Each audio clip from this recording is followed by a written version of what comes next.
Let's go!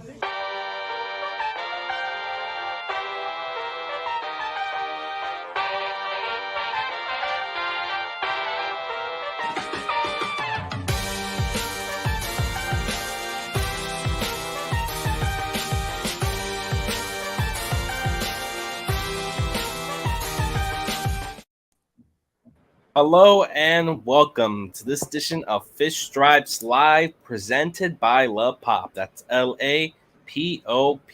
We are here tonight to give you this coverage, or looking forward to this Marlins and Cleveland Guardians series, as we'll see if the game is played tonight, as they're currently in a rain delay up in Cleveland.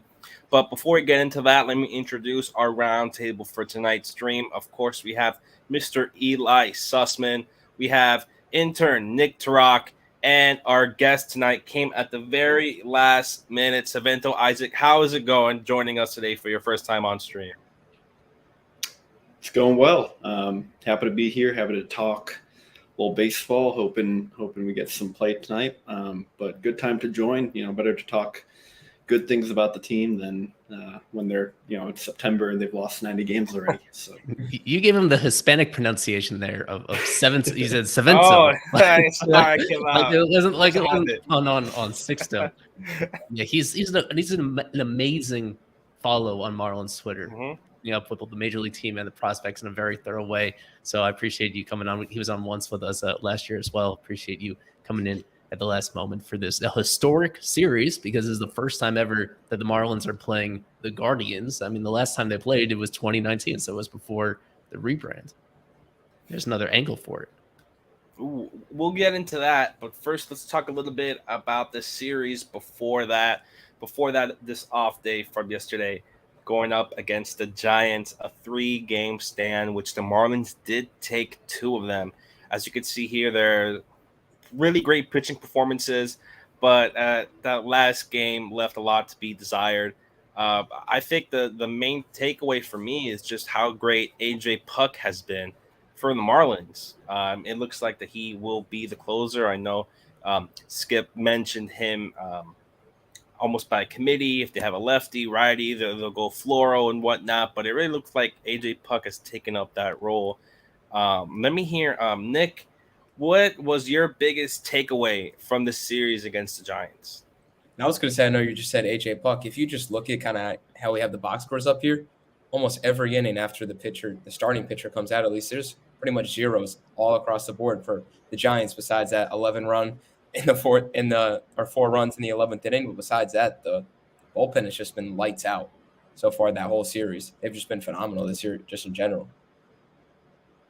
Yeah, easily a completely different bullpen from last season. We mentioned that 11-inning game on the last game in that series. And just to go a little bit and talk about the bullpen, after Trevor Rogers, who I believe had a forearm strain, is currently on the IL. You got George Soriano, who I believe this is his second or third pitching appearance, 2 innings, only giving up 1 hit, had 1 strikeout, and then everyone else, Barnes, Nardi, Brazovan, Scott, and then Devin Smeltzer just gave up those earned runs. But Eli, same question to you coming back from that series. Who impressed you, and maybe your take on this new revamped and just energized Marlins bullpen? I jinxed it. It was late in the middle of that game where I noted they'd given up 1 run, not just in the series, the entire homestand. The bullpen had only given up 1 run. deep into that final game. And then the entire line gets totally blown up by the 4 that Smeltzer allowed in the 11th inning when he was the last available guy. I mean, the only downside of using your bullpen so much is that you really can't use them every day. They had to go to Smeltzer in that final game just because Floro had pitched back-to-back days and Puck had pitched back-to-back days. You really don't want to go to guys 3 days in a row unless you absolutely need to. And ultimately, though, that one falls on the offense. I'd say my other big takeaway is that the offense, I don't think they've really solved anything yet. We've seen that Arise is the absolute best version of himself, and that Soler he has continued to be just terrific. Almost every single hit he gets is an extra base hit, and his contact rate is way up compared to last year. Aside from those two guys, and especially if you look on the bottom end, there's almost half of the lineup that continues to be a big zero or actually a net negative for this team. In that final game, especially, is when they got so many runners on base, but went 2 for 16 with runners in scoring position. That's going to be the main thing about whether this team is significantly improved or not, is whether they actually do have as deep a lineup as it looks like coming into the season. I'm looking at Nick Fortes. I'm looking at even Yuli Gurriel when he gets his opportunities. Jesus Sanchez has been a massive disappointment in his limited opportunities. You know, I've already kind of given up on Avi, but the others in this lineup, Gene Segura is probably the best example of a guy that should be performing better than he is. He wasn't even playing in that final game. Until they get like that bottom half of the lineup even approaching a replacement level, then they're going to continue to like not quite be able to finish off the sweep and not go on extended winning streaks. This was a very sweepable series against the terrible Giants team. This is the worst opponent they've played so far this season by a pretty big margin. They were held back in that final game mainly because of that offense just not being deep enough with guys that can deliver those hits when you need them to. Yeah, I want to go to. I was gonna say in the Hispanic accent, but Savento. Talking about this, I think the player that I think we also have to mention, as Kevin's getting ready for his prime over here. You meant to say Twitter. You even has a typo. You need to add this to the list of his typos. Twitter pick. I'm gonna count it because it's on public here. It's on the stream. I'm counting it. But talk to me about Eddie Cabrera. What you saw from him? He brought down his walks, 2 walks, 8 Ks going up against the Giants. Talk to me a little bit about Mr. Cabrera. He was fantastic. I mean, he's exactly what we need him and expected him to be. I think I took him in like every fantasy league I'm in just because I think we all expect that he's going to have a big year. And that's what this is what good Edward Cabrera looks like. You know, the curveball it's a fantastic pitch. I think it's already got like a -5 run value, which is one of the best in the league to this point. So, mixing that in a lot, that's just been able to help him get swings and misses, probably helped him, get his other pitches across. I know the fastball has not been playing that well so far this year. So for him to be able to rely on that curveball among his other, 3-4 other pitches, it's been a big plus. So, he doesn't have to face the Mets until at least September. So hopefully this will be kind of a good, springboard to a good season for him. If you I want to point out real quick on that stat, I had not noticed the run value stat. The most valuable curveball in the big league so far this year is a usual suspect, Charlie Morton. He's at -7 runs, so 7 runs better than league average with that pitch. And number 2 is Edward in terms of curveballs. It's the number 2 curveball, only behind Charlie Morton. Some other names in that same discussion: Phil Maton, he's a reliever. Kyle Wright with his curveball. Edward, number 2, though, this early going. That pitch has gone so much better for him just in the last couple of years, just since he broke through to the big leagues originally. So that's a good note on that. And it never really seemed like the curveball was really his forte. I mean, it was always, the fastball, the changeup, a slider, but like you said, the curveball is of late developing. It's been a big move for him. And that was big seeing him against the Giants too, because obviously the first 3 teams he faced this year weren't the easiest of teams. You look at, obviously, the Mets twice are never a fun team to face, and the Phillies, even though they're having a rough year looking at it, it's a hard team to pitch against with that stacked of a lineup. So going against the Giants, showing he can dominate against kind of a team that's doesn't have the best lineup. Hopefully he can work through that and then get, when he faces those better teams, he can go out there and shut people down. So, yeah, and going back, I want to go ahead and look at that first game between the Marlins and Giants. And probably the biggest thing that stuck out to me, or two things, was Jesus Sanchez getting his 2 hits. I believe he got the double, which really is something that he needed desperately. Those hits, if not, he would definitely be in that DFA or trade limbo or some sort. And then the other one would be Jorge Soler coming in with the pitch hit home run, eventually won the game for the Marlins. Eli, just how great has Jorge Soler been this season? Amazing. He has been the realistic best version of himself. It's, you got to almost start with like the criticism, just because there's very few like actual things to point out. We're leaving spring training, I should say. It looked like they were flirting with using him more in the field than had been previously imagined. They actually used him more as an outfielder than as a DH in spring training. And then you go to the regular season, and he's been almost exclusively a DH. So he's focusing on that. He's prioritizing his health and his back issue. He had one little back scare. I think that was at the start of this homestand, where he had that little flare up with his back and had to miss a game and a half. Isn't that why? I think that was actually why he didn't start that first game, if I'm correct. It was the back issue, and he had to come off the bench, and then he comes off the bench, and he's immediately had what was the most critical moment of that entire series. So with him, the power is all the way. It's as good as it ever has been with him. And I mentioned before, just making more contact than we ever thought that he could. To this point in the season, 14 strikeouts and 67 plate appearances. So it's a strikeout rate of 21%, which would be by far the best of his entire career. He's a player that he has, as we've noted, he has an opportunity to opt out of his contract after this season and really cash in for probably the final time of his career, especially if he's going to be just the DH moving forward. And he is playing like somebody that is. So 12 extra base hits is one of the highest totals in the entire league at this point in the season. And even when he's not getting extra base hits, the fact that he's putting the bat in the ball, it gives him a chance to make productive outs. When we have seen him play defensively, it's been such a small sample, but he looks like he's adequate out there. So I think you really couldn't have hoped for much more. He's somebody that coming into this year I thought had potential to be an all-star kind of player, and that is the simplest way to probably conclude it, is that he is on an all-star pace when he's hitting the way that he is hitting right now.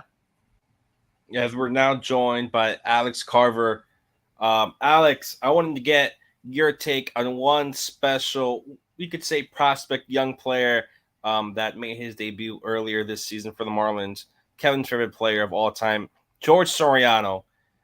He had a 2-inning outing against the Giants, coming in relief of Trevor. Really great stuff there. He had a strikeout. They gave up a walk and 1 hit in 2 innings. And then earlier in the same kind of role against the D-backs. What have you seen from George Soriano, and can he maintain his spot in this bullpen, or is he someone that might just move out the 40 or go down to AAA?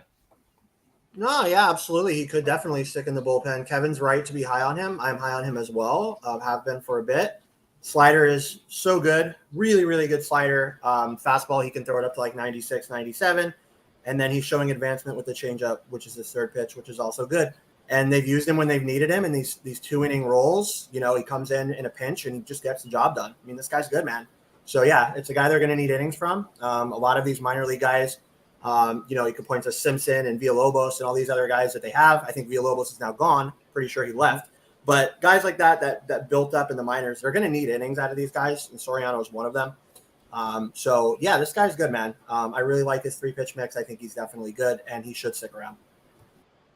Yeah, and another player I think I have to mention from you, because I think I was completely wrong on this guy, Andrew Nardi. Andrew Nardi has been really great so far this season.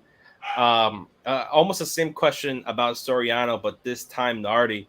Just what do you think maybe he changed coming into this season compared to last? And can he also maintain what he's doing so far? Yeah, I mean, for sure. I think he can. I've been high on this guy. I didn't take too much stock into what he did last year. The Marlins did that with Alex Vesia and traded him away, and look what he did doing for the Dodgers. So it's another guy that you just don't give up on. He showed really good stuff in the minors. The difference is command. He just has way better command of his fastball and overall of his breaking stuff as well. Just both of his pitches are showing much better this year, and you're seeing what he can do. He's also working up in the zone. He's showing elevated stuff for strikeouts. This guy's good, man. Throwing with purpose. I think he's definitely solid. I was never low on him. I know a lot of you guys were, including you. But that's okay. This is why you don't give up on young players, and he's showing it. So it's a limited inning guy. He's going to 1 to 2 innings max. He has 2 pitches, but when he has command of both of those pitches, you see what he can do. Yeah, it did not make sense that he struggled as much as he did late last year. What he showed in the minors seemed extremely legit. There's a lot to like about him as a reliever. The Vesia comparison was deep in my mind entering this year about, as you said, dealing Vesia, who had like a similar level of excellence in the minors after that very initial struggle. It was very complicated because he did look pretty bad last year. At the same time, so much of it just could be chalked up to balls in play just not going his way. He had that 500 batting average on balls in play last year. And even including this year, it's still at 407 for his career. So league average, even with the shift going away, is going to be right around 300. For somebody that, most importantly, at least this year, he's keeping the ball in the ballpark. There were times last year where guys were really barreling him, but this time, this is exactly the type of player that they thought they had in Nardi. I think we were talking about him even a few weeks ago as somebody that would eventually get sent down once maybe Steven Okert is healthy and the bullpen is full. And as we just saw now, Okert is back and Nardi is still here. And I don't think Nardi is going down anytime soon. It'll be fascinating to see how much of a piece of this bullpen he is. The most important thing is that they trust him with inherited runners. Those are situations that sometimes get overlooked. This team really struggled in that situation last year. Nardi is kind of in the Richard Blyer role. Or last year, Blyer was so bad with runners on base. And like you saw his ERA and it wasn't reflected in that, but you actually watch the games and you see like how often he like totally blew up the game because he couldn't handle those situations. And Nardi, to this point in the season, he's inherited 8 runners. He has stranded 8 runners, and that has been immensely valuable so far. I go back a little bit to talk about Trev and everything. Let me put this question here from Gabriel. Doesn't really have to be specifically to Alex, but I'm going to have this for everyone here. Just what pitcher do you guys think will replace Rogers for a couple starts as he's now on the 15-day IL? You guys know my answer, so I'll let somebody else go first. I mean, Hoeing. I mean, it's got to be Hoeing. If they didn't want to call Hoeing up, I think you could make a case for George to maybe open the game. You know, he used to be a starter. So he's got that length that they want him to go. He could probably even go more than 3 innings, 3-4. But I mean, Brian Hoeing showed up this spring with, a sharp sinker. I think it was touching like 96, maybe even up to 97.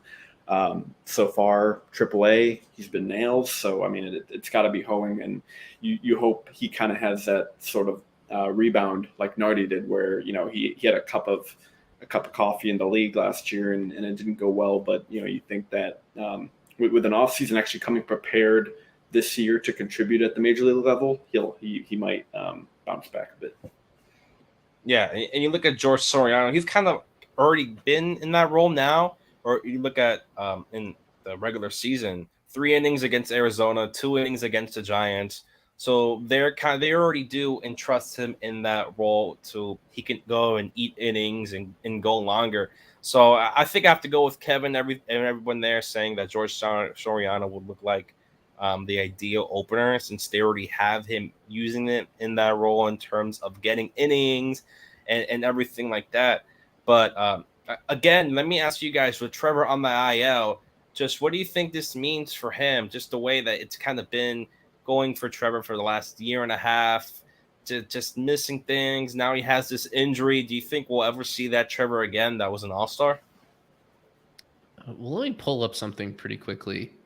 This is a biceps strain for him. And what I did is this is a tool that Baseball Prospectus has, the IL Ledger, which allows you to look up injuries based on the team, based on the year, and based on what the actual injury was called. 2 former Marlins.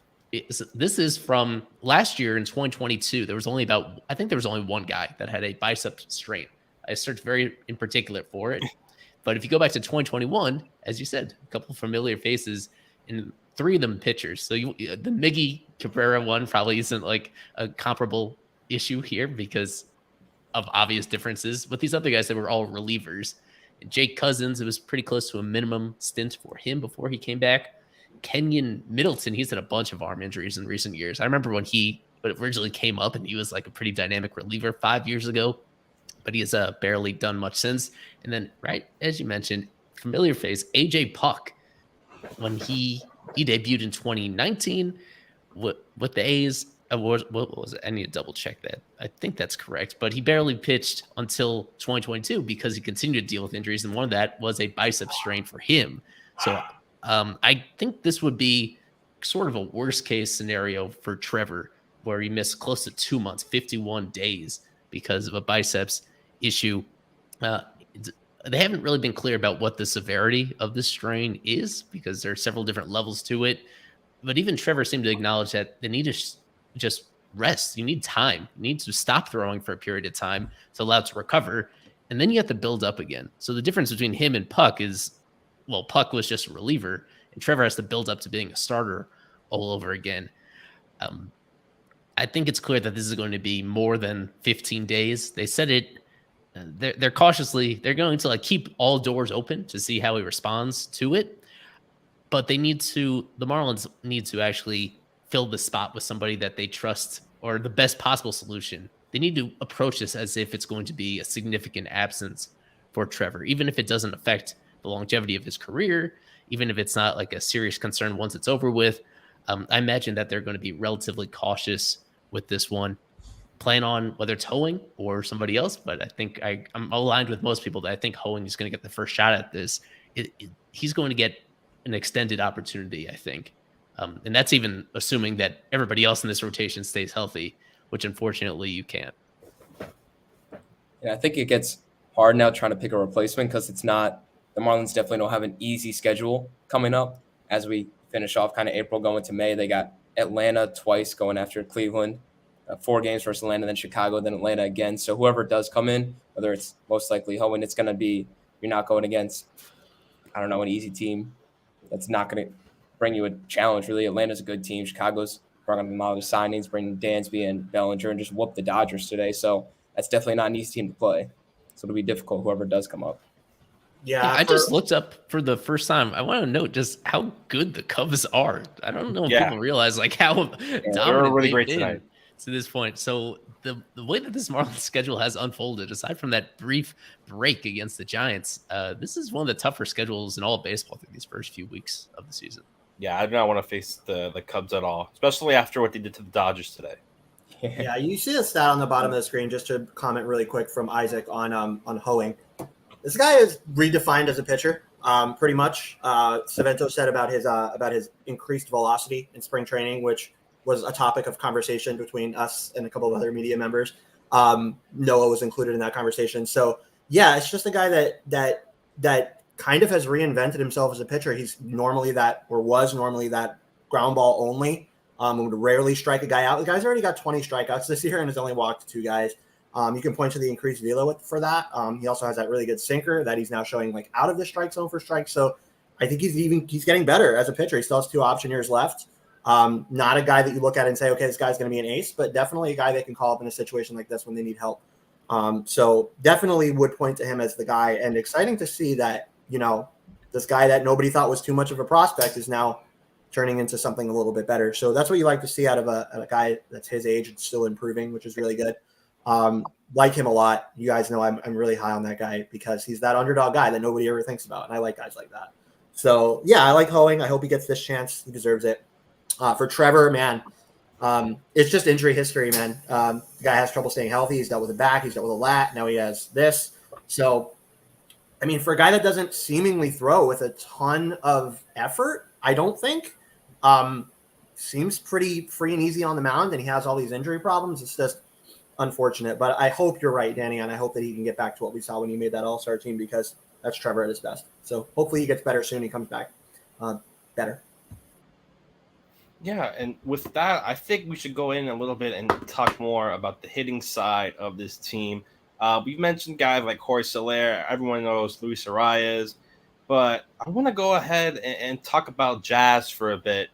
And just what have you guys seen from Jazz Savento? Jazz, he's hitting the home runs and everything, but he is striking out. He has a strikeout rate, Yeah, strikeout close to 30 times, walking 6 times. But what are you seeing from Jazz, and maybe also his outfield, his defense, and can he go up to that all-star caliber that he was before getting injured last season? Yeah, I mean the struggles are a little frustrating. I mean, every game you watch, he's striking out at least two times. I was kind of looking at his kind of like batted ball or just plate discipline numbers and whatnot. He's actually chasing like a lot less than he was in years past. So he's not actually swinging it like, and we can kind of tell when he gets rung up on a bad call. He's got a pretty good feel for the zone. You probably trust his judgment of what's ball and what's a strike, but he just seems to be swinging through a lot of breaking balls, but just a lot of stuff in the zone. We saw it last year with Jesus Sanchez, how it, like being in the field, trying a new position, center field kind of affected his play. You think maybe that's having an effect on Jazz.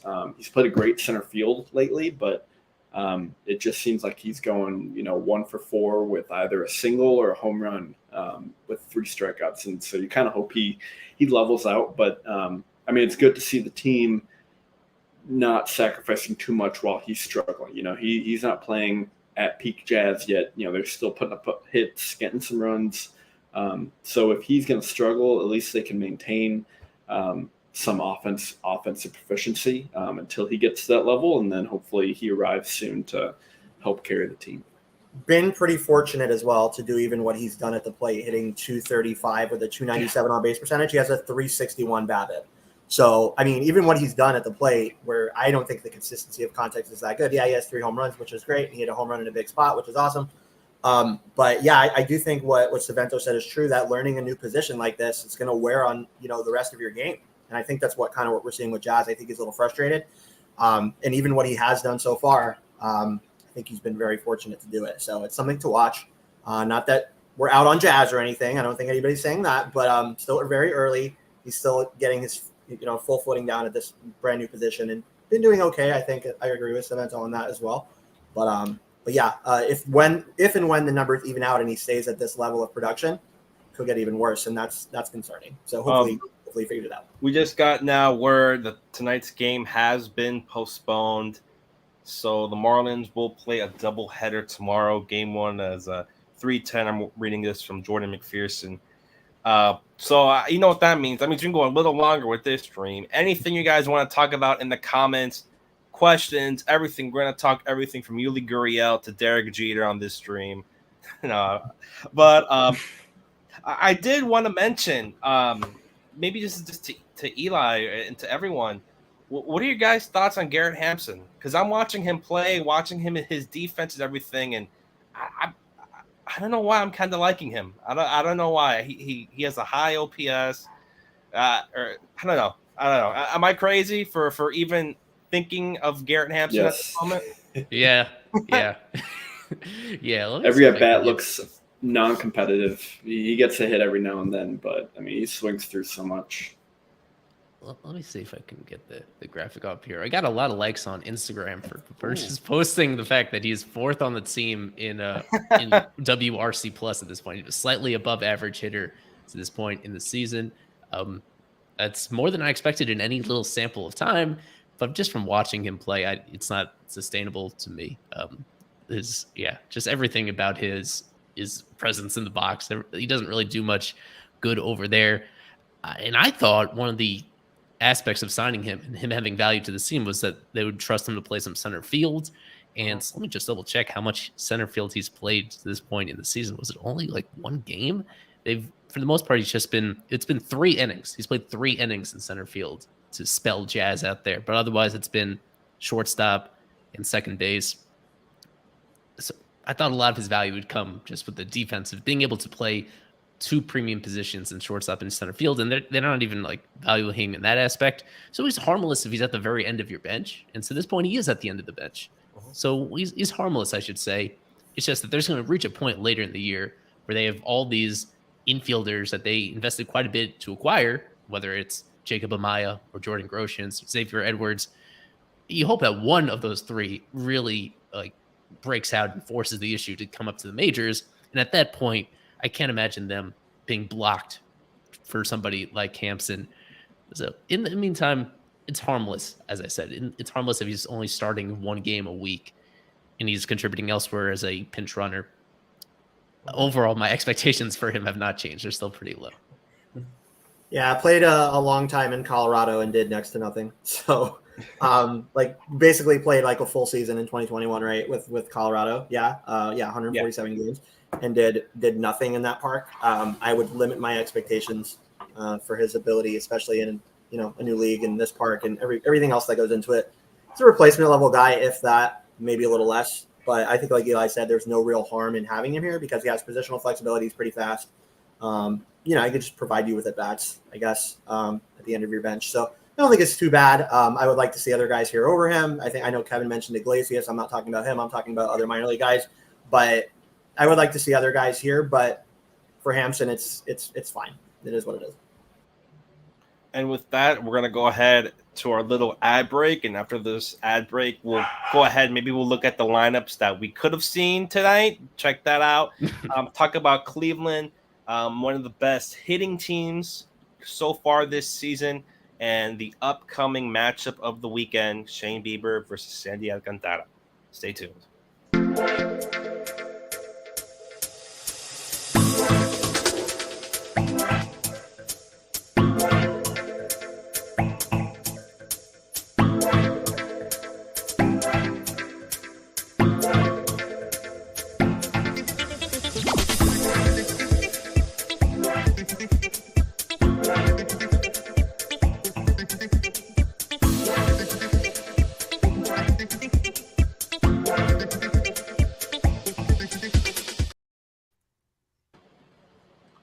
Welcome back, and now we're going to talk about this series versus the Cleveland Guardians, which will happen tomorrow because the game got postponed tonight. So doubleheader tomorrow, and we will have someone there.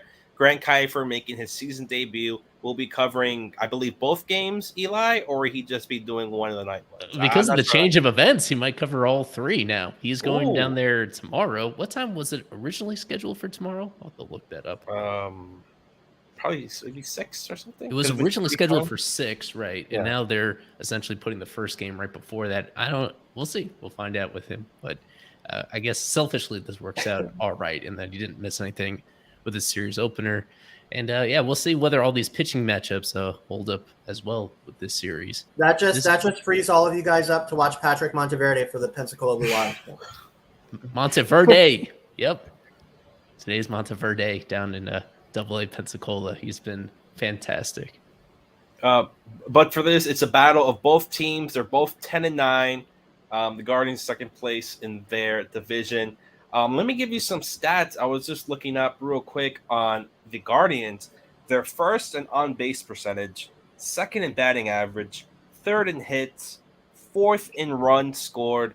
What does that tell you? Should this maybe does this scare you guys at all when you see a team that's just hitting just so good? The Guardians are top 5 in almost every batting statistic. Should this maybe scare you as Marlins fans? Is this something that's going to hurt the Marlins coming to this series, Nick? The Guardians are always a tough team to play just because of how pesky they are. They make a lot of contact. They don't strike out a ton, and they just get on base. That's the biggest thing they do. They get on base. They cause traffic on the base pass. Stephen Kwan up there at the top of the lineup. He's that prototypical best guy to have at the top of the lineup. He's going to take a lot of pitches, see a lot of pitches, so everyone else in the lineup can then see the starting pitcher. So it really helps them because obviously we were saying they haven't played them since 2019. Not many of these guys know what the pitchers look like as much compared to, except Arise, who played in with the Twins last year, saw the Guardians a few times, obviously with there. But I think it'll be exciting to see how the Marlins are able to pitch against them. And the defense is going to be huge.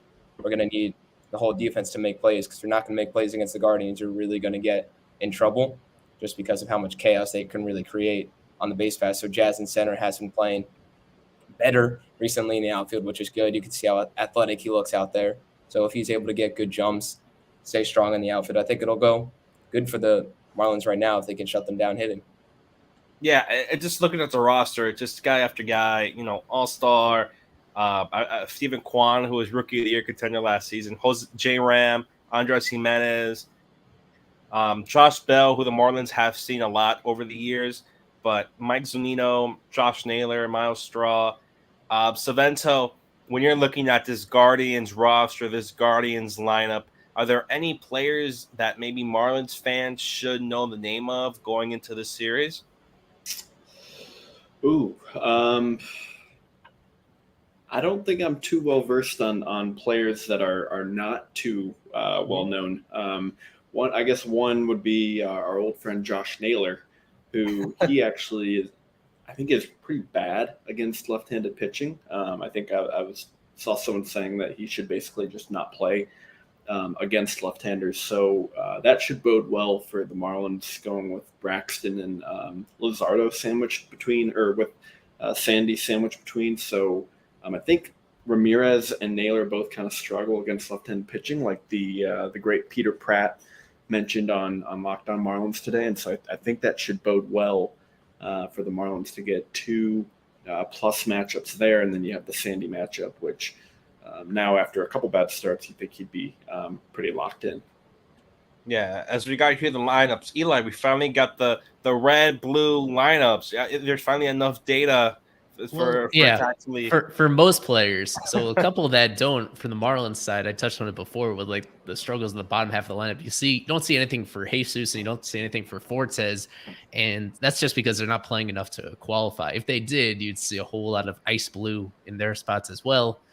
With this Guardians team, one thing offensively that sticks out the most is that they lead the majors in stolen bases. They've stolen 26 they're on pace to steal over 200 as a team. And in this particular matchup, that is somewhat concerning when it comes at least to Sandy, talking about how nobody would be surprised if he totally got back on track and had a dominant outing. But if you're being realistic, to this point in the season, he has kind of fallen below expectations. One thing that in the past has certainly been big issue for him is controlling the running game, especially last year, mainly because they continued to pair him with Jacob Stallings. So Stallings really, his arm is not his strength defensively, so it can't really make up for Sandy's slow delivery. There are enough base runners. Sandy is, at least struggling to throw strikes, and he's putting on some free base runners. This is a team that could definitely take advantage of that because they're so aggressive on the bases and going up against this tandem that just doesn't really throw out runners except for very unusual circumstances. On the negative side for the Guardians, they only have 10 home runs as a team. Nobody on this team has more than 2 home runs this season. Their team leader in homers just has 2. That is what's holding them back from actually being a great team to this point in the season. That's why they entered this game with the same record as the Marlins. There is a pretty limited ceiling on your team if you don't hit homers. And to this point, they are right near the bottom of the league in hitting homers. So they do a lot of good outside of that. Ultimately, they're still going to be somewhat limited if they don't actually put balls over the wall with some more frequency. Yeah, and looking at, obviously their lineup, they kind of have like 2 leadoff guys just sandwiched at the ends of it, Stephen Kwan, and then you have Miles Straw. Miles Straw is not going to hit any home runs. I believe last season he had 1 maybe, or even 0 home runs from Miles Straw. But you also have everyone else. Mike Zunino is going to hit home runs. He's going to be a big slugging guy, but then his average is going to be around 150. Alex Carver. I believe, do you know anything, or maybe not anything, but just what we should know more about the Guardians? Do you know if they're bringing up anybody? Because I believe they were bringing up a shortstop that Mike was going to play, but it's just something to look at with the Guardians and just everything with their roster. Do you see anything coming up with the Guardians? Yeah, the guy they were going to bring up is the guy that I was really interested in when we were talking about potential trades for Pablo, is Brian Rocchio. They brought him up, and then they sent him back down after one day, and he didn't play. So I guess they're comfortable with Rosario. Yeah, I guess that would be their guy, would be Ahmed Rosario. So I guess they're good with him for now and want to see more out of Rocchio. Minors, I guess, but he was doing well in the minors. This guy, I think, is pretty much ready. More of a speedy type guy, not really much power, but he's a shortstop. So the power potential there is kind of limited, but he hits for a good average and he gets on base. That's the background for Rocchio, and that's kind of what the Marlins were looking for in the offseason, which is why I thought he was a fix for the Marlins. But that didn't happen. He's still with the Guardians. Not getting his chance right now, but I think you'll see him at some point this year actually playing baseball games for the Guardians. They've also had a couple guys that have gotten snake bitten, like Josh Bell has gotten BABIP straight to hell. So he's really, really struggled with his numbers, but his BABIP's in like the 240s. So that's a guy he's going to click on at some point. He is. And he's going to be that, switch hitting, home run hitting threat that we know that he is. Hopefully that doesn't happen against the Marlins. I think this is a well-balanced team. They have a good mixture of vets and young kids. You point to Steven Kwan as one of them, who I think is good at the top of their lineup. And then it just gets better from there with Ramirez. And, if Naylor gets it going and starts putting some out as well, it's a team that could be good and definitely, I think, be in the hunt for a playoff spot there in the Central. Isaac mentions in the chat, just to differentiate the Isaac Edelman, about thoughts about Yuli Gurriel to this point in the season. I was very outwardly pessimistic about him entering the year, and then he made me look silly because he went off one of the first weeks. But then since then, he's quietly come back down to earth. Like now he is kind of in the range of where he was last year with an OPS in the 600s. He had that one home run in Citizens Bank Park that was barely made it over the wall. And that continues to be the concern with him, is that he's a first baseman who doesn't really hit for all that much power. So with him, I still think he's trending the way that I originally thought, where I'm not confident that he'll actually be a major leaguer for this entire season, but his defense has been great. His defense was highly regarded, and there is some value to that. We've seen that Cooper, even though he put a lot of effort himself into improving his defense, they know that he's best when he's getting pretty frequent DH days. For this moment, it's a pretty good combination to have him as that supplementary player with Cooper. But I don't know. Maybe you guys are more optimistic, but I'm still seeing a guy that looks 38 going on 39 years old and just doesn't have a whole lot left in the tank. Yeah. I think it's time to talk about the big pitching match of this series. Shane Bieber going up against Sandy Alcantara. So far for Shane Bieber this season, 2.88 ERA. His FIP is 3.14 in 25 innings pitched. Savento, looking at this matchup, who do you think this will favor? Shane Bieber or Sandy? I think Sandy's the better pitcher, and I think he should perform better. But I also acknowledge that the Marlins frequently make pitchers look like Cy Young winners, even though Shane Bieber is a Cy Young winner. But Bieber, he's been very good this year, but he's typically like a big strikeout guy, and he really hasn't been that big of a strikeout guy this year. I don't even think he's striking out a batter per inning, when typically I think he's gone, striking out over 9, up to 240 strikeouts and 200 innings. He's been that kind of guy. So I don't know if it's just working to contact more this year or what, but he's getting his results without striking out as many batters. I think that could bode well for the Marlins. I feel like strikeout guys just give them a fit. So I think that'll be a low-scoring game. Hopefully Sandy comes out and performs, and you hope the bullpen can help you get a win, because if the Guardians are beating you and it gets to that 9th inning and they bring out Clase or Emmanuel Clase, it's probably going to go how the Doval matchup went against San Francisco. Yeah. It should be noted that the bullpen was amazing for the Guardians last year, and this year so far it's down to earth a little bit. That's another differentiator between why they're not like one of the great all-around teams in baseball to this point in the season. Clase has been fine. 10 appearances. He's led 3 earned runs in that sample. He's not missing a ton of bats at this point. And then James Karinchak, he's kind of the second in the hierarchy there, and he had a pretty notable blow up earlier in this year. Outside of that, he's been all right. And then, besides that, it's a relatively Eli deep Morgan. pen.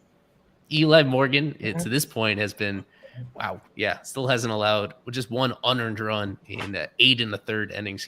I love his changeup.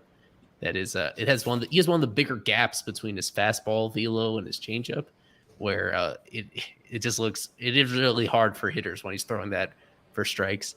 It's a lot of familiar names from their pen last year. Over a larger sample, I do expect it to be a pretty great unit.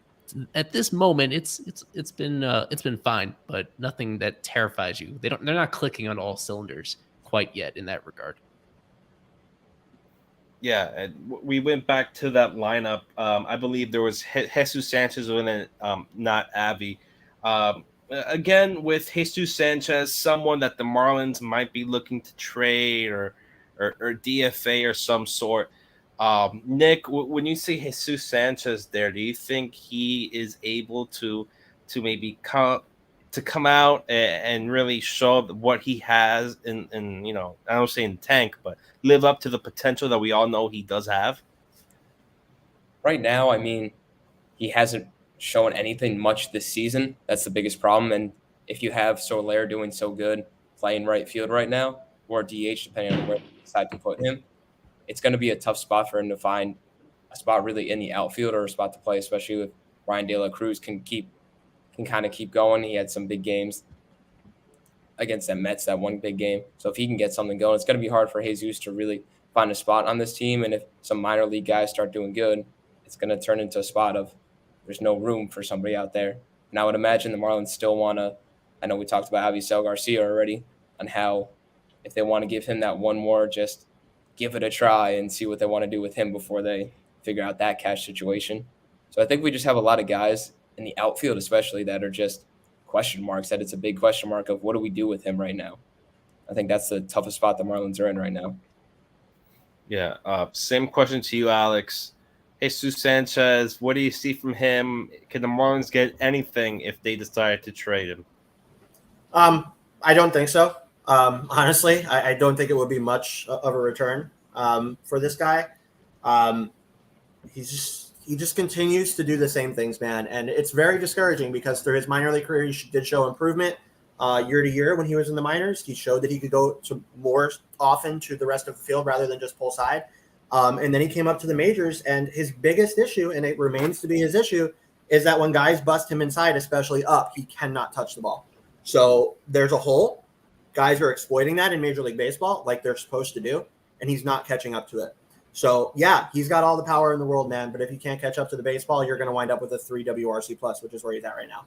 So it's a problem. I don't have the greatest confidence. This guy has gotten his full shot to succeed here in Major League Baseball, and he just hasn't done it. And if the team wants to win right now, there's a guy named Peyton Burdick that's in minor league baseball that you have to look at and say, you got to get that guy here somehow. Is that trading or DFAing Jesus Sanchez? I think that's the answer. Yeah, and Peyton Burdick has just been insane to start the year. Savento, Payne Burdick, where do you see him fitting in? Is Jesus Sanchez the player that you would want to get rid of to bring up Mr. Burdick? Well, I think the issue here is that Burdick's a right-handed hitter and Sanchez is a left-handed hitter. I think if Sanchez was a righty, I think the move would have already been made and he'd be gone and Burdick would be up. But at this point, I think, like Craig said on the Unfiltered podcast, if you cut Jesus, then you really don't have a lefty to bring up. And so I would like to give Burdick a shot at some point soon. I'm not sure what you do. I'm not sure what you do with the left-handed bat if you get rid of Jesus Sanchez. I could see a minor left-handed bat acquisition, which could lead to a DFA of Sanchez, and then maybe that allows you to bring up Burdick. Maybe they give Avi, maybe they do one of those phantom IL stints where they just kind of tell him to sit back for a little bit. I don't know. But in order to get Burdick up to the show, I feel like you have to deal with Avi. I don't know if it's worth just DFAing Sanchez at the expense of Avi. So I'm not really sure what they're going to do. I think they'll probably let Sanchez ride it out for another couple weeks. And by that point, hopefully they've got a trade lined up or something to get a a left-handed bat replacement just so they can bring Burdick up. Yeah. If the Marlins do want a DFA or anything like that, DFA has become a hot topic as of late. We saw Madison Bumgarner get DFA'd by Arizona. Is that even possible, Avi, to get DFA'd, or is that still a year or two away? No, not 2 years away. No. It could come this year for sure if he continues to perform like this, where it's exactly the same player as last year. It's been no bounce, no odd year Avi like returning to his career norms. It's the same issues where, I mean, he just does not look like a major league hitter. And to think that his hitting is the worst part of his deal. Usually when you sign these guys into their 30s, you just worry about them getting slower and them like giving you less defensive value and cratering in that aspect of the game. And with him, that's really the only saving grace, is that I think he's a better defender than Sanchez is. Like, he's adequate out there at least, but he can't hit the ball. He can't distinguish between pitch types, and therefore he can't distinguish whether a ball is going to stay in the zone or whether it's going to leave the zone. We just see all these types of chases on pitches. In just this past game, I vividly remember chasing a fastball in a very important spot and then chasing a breaking ball away in the other spot. Totally lost. He had that. I pointed it out at the time. He had that one nice moment this year with the bat where he hit that home run against Kenta Maeda. That was the Sandy complete game. That was the difference in the game. And when he hit the home run, he was so excited to go back to home plate and tell Brian De La Cruz what he saw. He was sitting on that particular pitch, and that's why he was able to crush it. And that is the only good thing he's done at the plate, is when he knew the pitch was coming. And unfortunately, he did that in the Cardinals game too, when he hit that home run against Helsley. He runs over. He has to tell them. And unfortunately, even though the Marlins they have some confidence in their pitch tipping system right now, I read something on this about how the new assistant hitting coach, John Mabry, like, that is a strength. He believes that is one of his personal strengths, is being able to advance scout that stuff and pick it out in advance. And, to pass that along to the hitters so that potentially they could have like some of those freebies, some of those very lucky breaks where they actually know what's coming. But when it's not, for whatever reason, it's going to be fascinating to look in hindsight exactly how he like just fell off a cliff so suddenly. Even for somebody with this inconsistency, this is rock bottom for him. And you can't just live in denial anymore.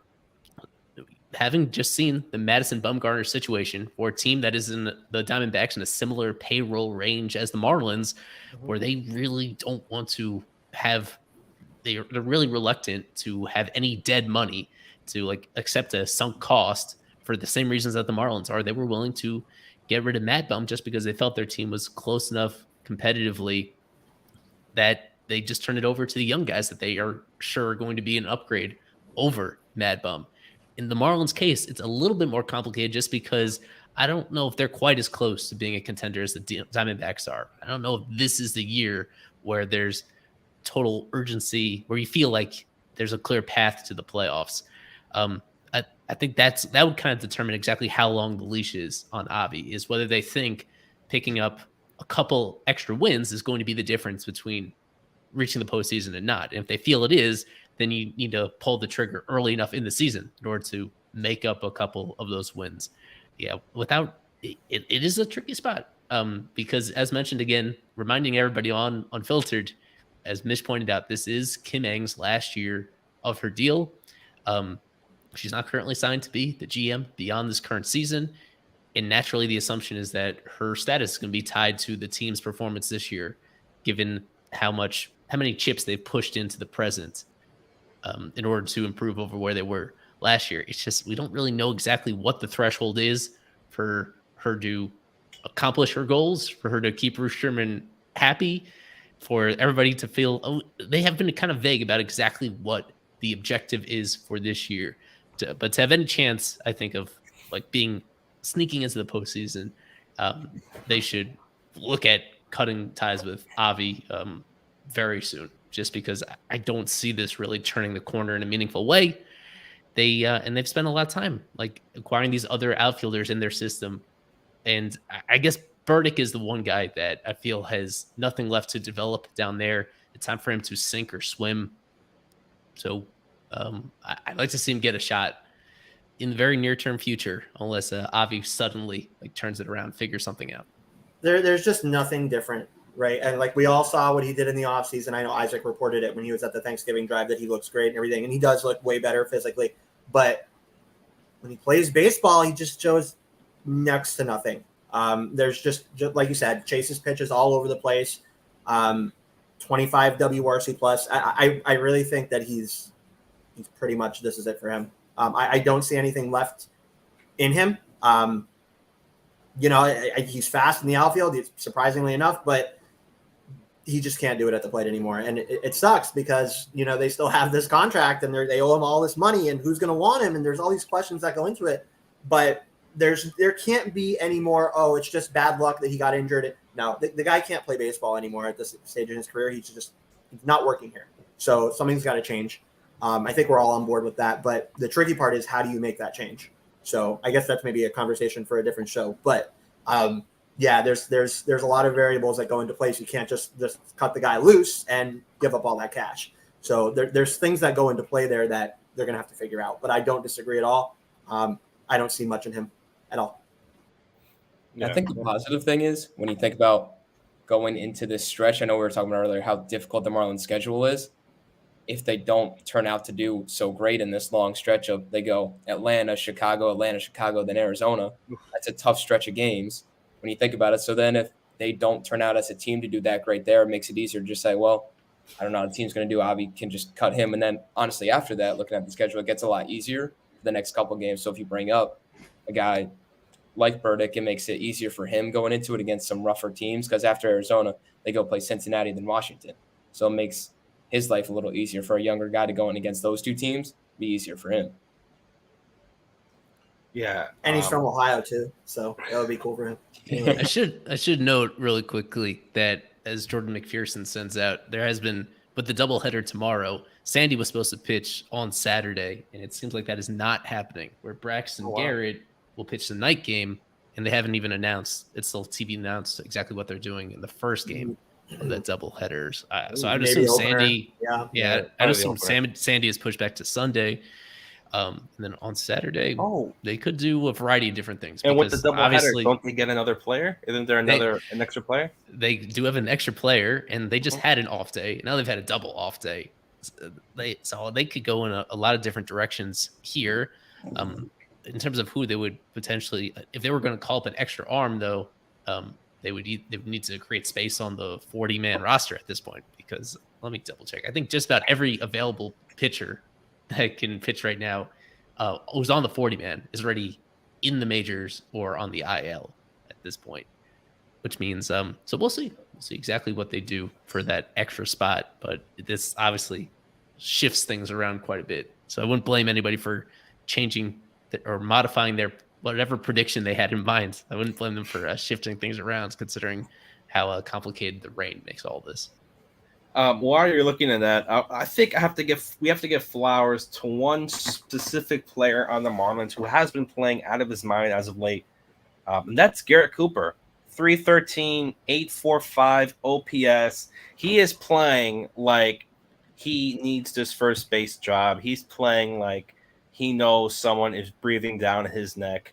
Savento, when you're seeing Garrett Cooper, is this a guy that could potentially earn an extension, maybe a year, 2 years with a club option or whatnot? But how have you seen Garrett Cooper so far this early in the season? I mean, Coop's been great.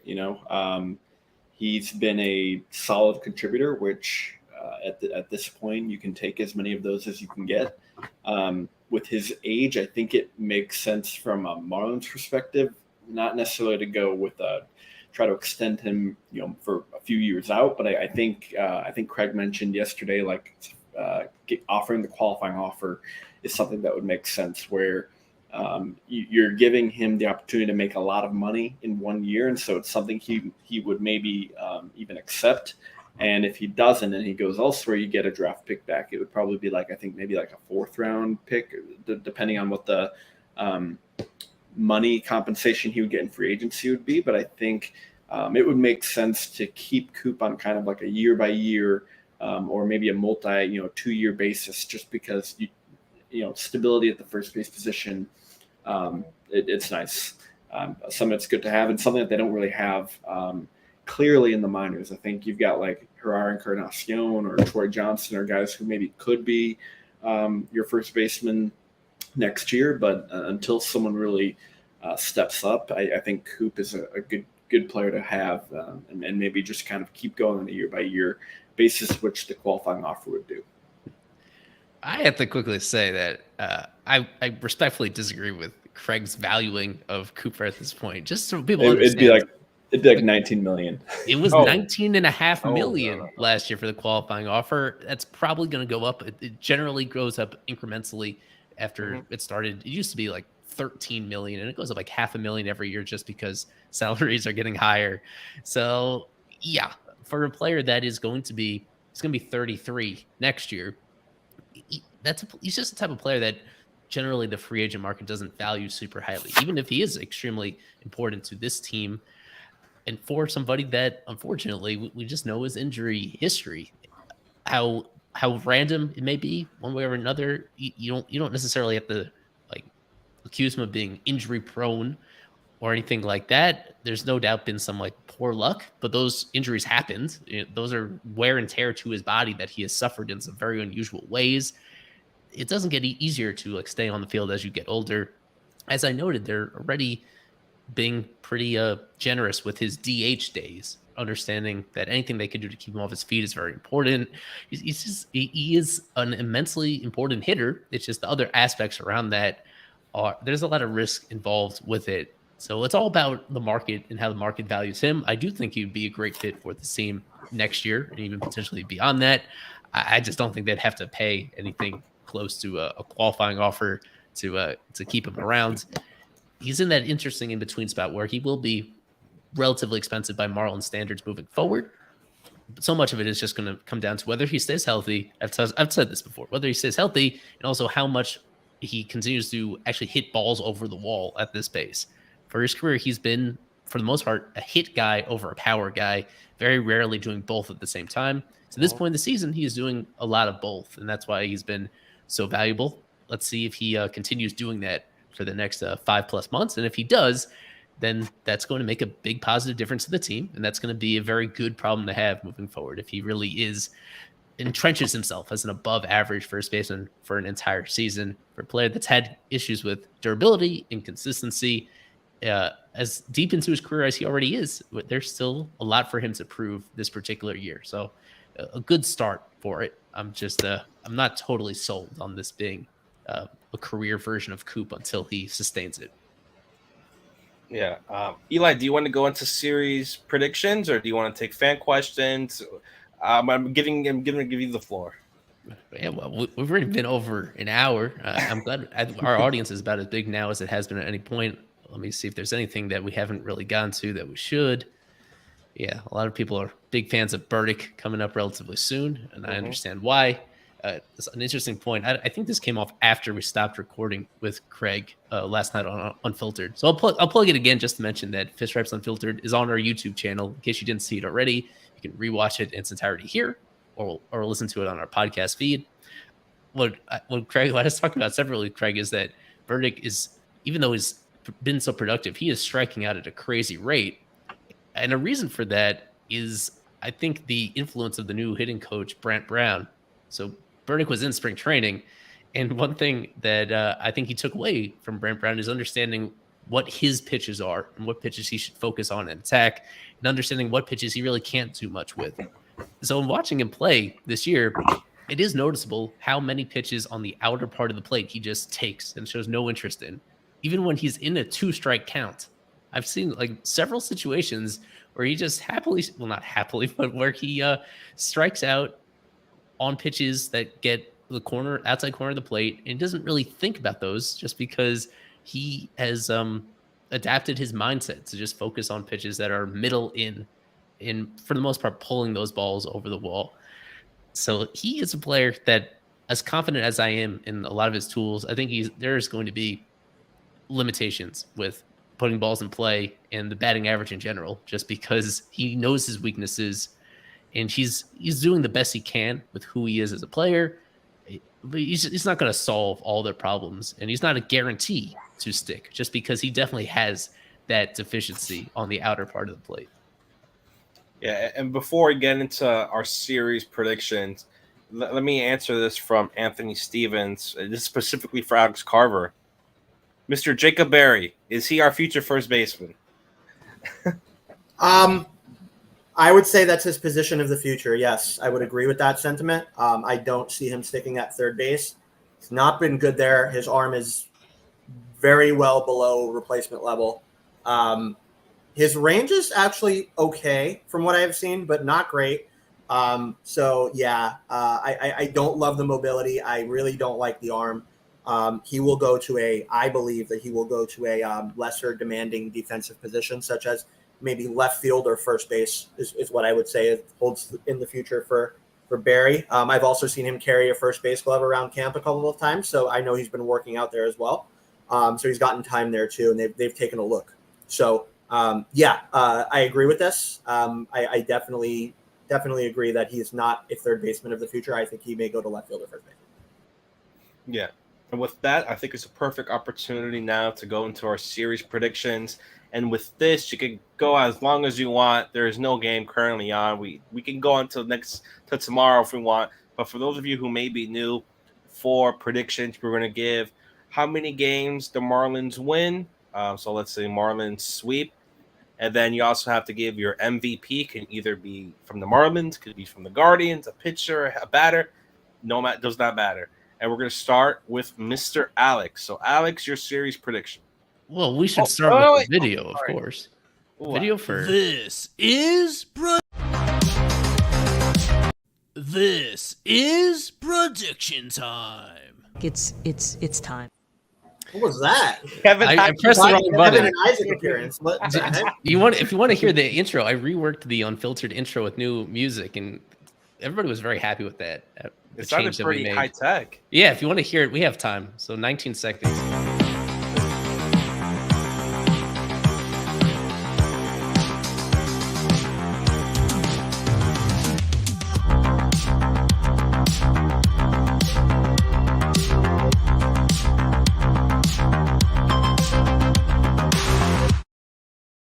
What's with Isaac's face? He's How like, much did Isaac pay for his name to go first? That's what I've done that. It's alphabetical. And Isaac's face is just like it's weird. Anyways, whatever. I've been using that same one for a few months. It's probably overdue for an update on their faces. Quickly for our super subscribers, they're the ones that send these in ahead of time. This actually isn't complete. A couple of them also sent them in while I was talking, and there is still time to. This is an unusual one where people have another 20 hours if they want to send in their predictions. They can do that on our Fish Stripes Twitter account and subscribe for $2.99 a month. I'll be able to plug this afterwards. That this is an unusual situation where you have all the time in the world to get your predictions in. How many games Marlins will win in the series MVP picks. And Sevento already sent his in because he didn't know he was going to be on the stream one way or another. Most people are more optimistic than are relatively optimistic about the Marlins in the series after winning each of their previous 3 series. I think it is, so understandably so. And I think, do I have the leaderboard somewhere? Yeah, I must ask that. Yeah, give me just one moment to pull up this leaderboard. We have Kevin tied at the top with Gerard Encarnacion, Stan, one of our super subscribers. There I am tied for 4th place, and there you are. You're tied for 9th place. We have, I think, almost 40 people in the leaderboard to this point in the season. This is the first full season where we're integrating everybody. So Daniel got last year. Daniel obviously won this, and he'll remind you as often as possible that he won last year. But there's a lot more prediction this time, a lot more competition, I should say, this time around because of everybody is participating. The best prize ever. I got the Slow Williams Astudillo Tortuga shirt as my prize. The best prize possible. So this could be yours or any other Breaking Tea shirt. Yeah, we have some recent ones that people will like more with breakingtea.com/fiststripes. You can find the more recent ones with the Luis Arise cycle and the Jazz Chisholm Teal compilation that came out pretty well. So let's get into series predictions. The last thing I gotta tell you, Daniel, is that while I set up the background, last time we added our background music for the very first time, Ooh. which I think makes this all play a little better when we post it afterwards. Let me just find it. Yeah, so this will be going on as we do this. Because instead of the screenshots, we're just going to be posting this clip of all of us making predictions back to back to back. I think that's more engaging. And I don't have to worry about everybody smiling at the same time. We had a very low success rate in getting the prediction exactly the way we wanted. So we're making the video clip version of it instead. Now you can go ahead. Now, Alex, your time to shine. Fancy. All right. I'll keep it concise again for me this week as well. I talked about it before that Josh Bell's kind of on the schneid, and I think he's going to get off in this series going up against two lefties. He's very good against left-handed pitching. So I'll go Josh Bell as the MVP. That's number one. And I'll say the Guardians win 2 games, the Marlins win 1. All right. Intern Nick. I think it's going to be – I think the Guardians go 2-1 against the Marlins. I think they're going to take advantage. I think Jose Ramirez is just going to have an absolute series against the Marlins. I got a feel, I don't know, he's one of those guys where he's almost at an MVP every year, but he just hasn't quite gotten there. I think he's just going to go off this series. All right, Savento, you sent it in, but we got to hear from you. We got to hear your prediction. So going to actually switch mine from Cleveland 2-1 to Miami 2-1. Logan Allen making his MLB debut Sunday. I think that'll affect him a little bit. I don't know if he'll perform all that well. But I still think Shane Bieber will be the MVP. I think he'll have a great game against Miami on tomorrow. So Marlins 2-1, but Shane Bieber MVP. I like that. So for mine, I'm going to go Cleveland, take 2 out of 3. I think Miami wins that Braxton Garrett start, and my MVP, I'm going to go Steven Kwan. I love that guy, high contact guy, lead off, could do a lot of things really well. I'm going to go Steven Kwan for my MVP. Eli.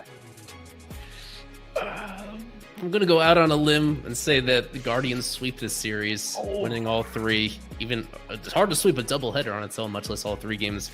I think they're going to do it. I'm looking at Josh Naylor to go absolutely off. He's been unlucky so far this year. He's due to get back to get some of the results that he has earned. He's going to hit a couple tanks. He's going to have a couple memorable celebrations as well. He's getting revenge on his original organization. All right, with that was our prediction time. You heard it here first. A lot of different players. So you still have time while you're watching this. You could submit your predictions. You could be a super follower. Subscribe to Fish Stripes on Twitter for $2.99 a month. The best deal you will ever have on baseball. Better than the $8 verification. Better than the $1,000 one. Spend $2.99. You could join in on the leaderboards and potentially win a Breaking Tees t-shirt. I should say that Twitter has kind of infiltrated both of my accounts with this big ad about the $1,000 organization. They're proposing the wrong people. They think that Marlins coverage is a lot more profitable than it actually is. It's put $1,000 into being verified organization, but whatever. Exactly what he said. Well, but with that, make sure subscribe. $2.99 for myself, for Daniel, for Eli, for Nick, for Alex, or for Savento. This has been Fish Stripes Live. Go watch the game tomorrow. Both games will be a lot of fun, and always go fish.